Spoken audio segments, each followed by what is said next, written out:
almost watched my whole family die in front of me. This happened years ago, but I still think about it more than I'd like to admit.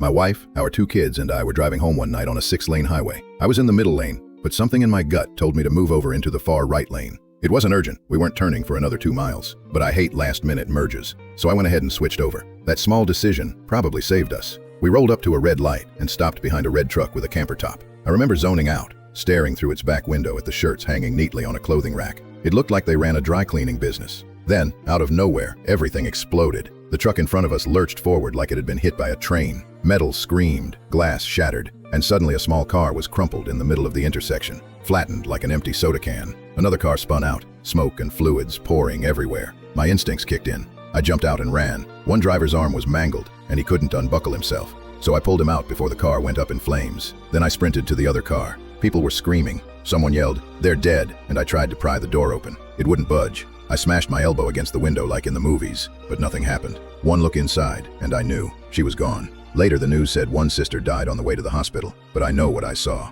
She didn't make it past that intersection. And the only thought I had as I sat in my truck shaking was this: that could have been us. I've never told many people, but it still weighs on me, even now.